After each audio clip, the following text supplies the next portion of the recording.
Любимо непопулярно градче в Европа? Лизори, до Рим.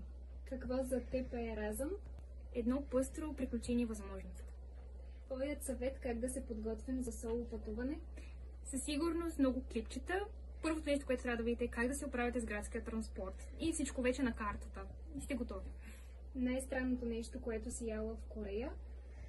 Жив октопод. Той на практика не беше жив вече, беше нарязан, но мърдаше и в устата продължава да мърда. Кои места задължително препоръчваш да се посетят в Япония и в Корея? Много са, но в Япония е задължително Киото и просто хващаш пътеките и където те отведе.